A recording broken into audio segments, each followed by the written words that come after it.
जब जानवर ज़बह किया जाए उस वक्त हुक्म यह है कि जो भी ज़बह कर रहा है उसको तकबीर पढ़ना जरूरी है।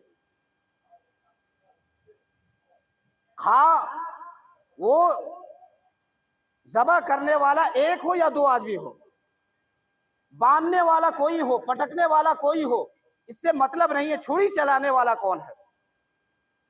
उस दिनों में गैर मुस्लिम भी कसाई बने होते हैं, तो आपके जिम्मे ये है कि उससे मालूम करना है कि ये इसका अकीदा कैसा है, ये मुसलमान है भी या नहीं। अगर मुसलमान नहीं है, अहले किताब नहीं है, उसका ज़बिया हराम है, हम नहीं खा सकते। इसलिए उसके अकीदे का सही होना भी जरूरी है। हाँ, हमें मालूम है तो कोई बात नहीं, एक अजनबी है, हमें मालूम नहीं कि ये मुसलमान भी है या नहीं, उसका अकीदा क्या है, उससे पूछना है। तुम आप सल्लल्लाहु अलैहि वसल्लम के खत्म नबूवत के कायल हो, आप तो मुख्तार कुल नहीं मानते हो, हाजत रवा, मुश्किल कुशा, ये अकीदा भी दुरुस्त होना जरूरी है।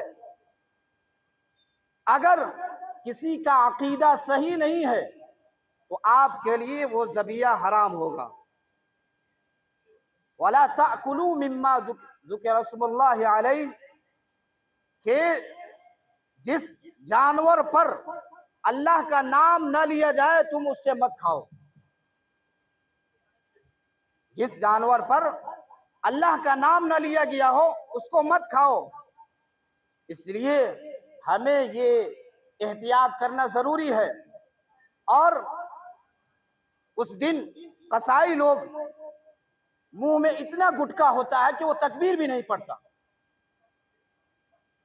अगर छुरी चला रहा है दो आदमी तो दोनों आदमी का तकबीर पढ़ना जरूरी है। अगर तकबीर जानबूझकर नहीं पढ़ेगा तो ये ज़बिया हराम हो जाएगा। हाँ, भूले से रह गया तो फिर आपके लिए हलाल है। ऐसे सारे लोगों को तकबीर पढ़ना है ताकि ज़बह करने वाला को भी याद आ जाए।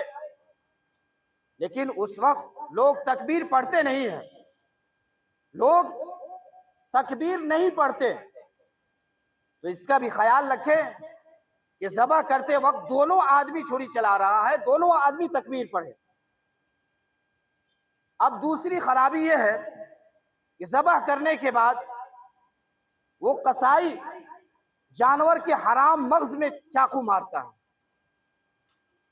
इसलिए कि उसके पास टाइम नहीं रहता। वो चाहता है कि जितना जल्दी हो सके खत्म करे, दूसरा भी देखना है।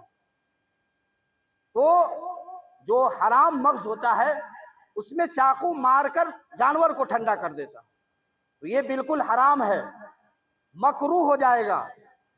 इसलिए जो कसाई है उसको इत्मीनान से कह बैठ जाए, पहले जानवर ठंडा हो जाए फिर आप इसको बनाएंगे। या अभी जानवर ठंडा नहीं हुआ, चमड़ा छिलना शुरू कर दिए, तो जानवर को तकलीफ देना भी गुनाह है। इसलिए पूरा जब जानवर ठंडा हो जाए तब जाकर आप चमड़ा उतारे। अगर हम हराम मग़ज़ में चाकू मारकर उसे ठंडा कर देते हैं, जो ज़बह करने का मकसद है वो मकसद हासिल नहीं होगा,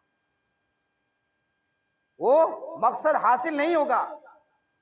तीन चार खराबी पैदा होगी। पहली खराबी तो ये होगा कि ये मकरूह अमल है। दूसरा खराबी ये है कि ज़बह करने का मकसद हमें खून बहाना इसमें का है। जब खून नहीं बहेगा तो ये मकसद भी हासिल नहीं होगा।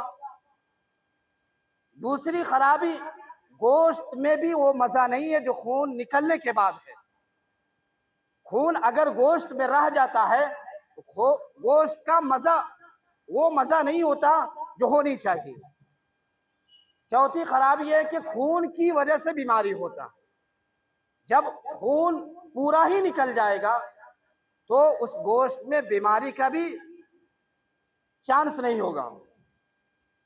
ये चंद खराबी है। इसके लिए आप कसाई को जो बनाते हैं उससे कहें कि आप अभी रुकिए, जब पूरा खून निकल जाए, जब जानवर ठंडा हो जाए तब जाकर आप चमड़ा उतारे, गोश्त काटे, जो करना है करें।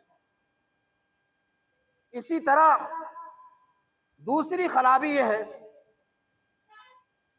कि गोश्त के तकसीम करने का, गोश्त तकसीम करने का, जो बड़े जानवर में कुर्बानी करते हैं तो उसके लिए जरूरी यह है कि गोश्त को तौल कर, जोक कर बराबर बराबर तकसीम करें। अगर आप तौल कर नहीं करते हैं तो ये सूद है, ये गोश्त सूदी अमवाल में से है। अगर हम ऐसे ही हिस्सा लगाकर दे दिए तो ये सूद है। इसलिए इससे बचने के लिए आपको तौल कर देना पड़ेगा, बराबर बराबर एकदम। या अगर इससे बचना चाहते हैं तो आपके लिए जरूरी है कि सातों ढेरी में कलेजी मिला दे। कलेजी मिलाने की वजह से थोड़ा बहुत इधर उधर कमी होगा, वो उसकी तरफ से हो जाएगा। इसमें बहुत तफसील है, वक्त नहीं है, इसलिए कि ये सूदी अमवाल में से है। जैसे गेहूं को गेहूं के बदले नहीं बेच सकते, बेचना भी है तो बराबर बराबर। अब ये ना कहे कि हम 1 किलो गेहूं देते हैं, दूसरी तरफ 1.5 किलो गेहूं दे, ऐसा नहीं है।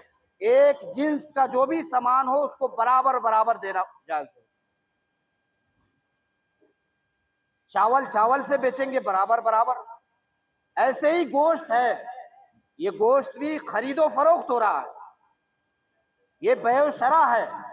इसलिए इसमें सूद का एहतियात से बचने के लिए आपको तौल कर देना पड़ेगा, या कलेजी हर ढेरी में मिला दे ताकि सूद से हम बच सके। अब रही दूसरी बात कि कुर्बानी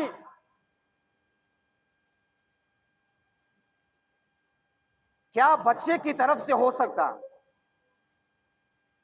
एक नाबालिग बच्चा है, क्या उसके तरफ से कुर्बानी हो सकता? जो नाबालिग है, इतना छोटा है, अगर आप उसके तरफ से कुर्बानी करते हैं तो वो यही समझा जाएगा कि आपने अपने ही तरफ से किया है। इसलिए कि बच्चे कुर्बानी का हल नहीं है। बच्चा जितना भी मालदार हो, करेंगे उसके तरफ से, लेकिन होगा आप ही की तरफ से। हाँ, एक बच्चा है, बुलूगत के करीब है, अब बालिग होने के करीब करीब पहुंच गया है, लेकिन फिर भी उसके ऊपर वाजिब तो नहीं है। अगर करता है तो उससे सवाब मिलेगा। इसी तरह एक अहम मसला यह भी है, क्या कुर्बानी में अकीका हो सकता है?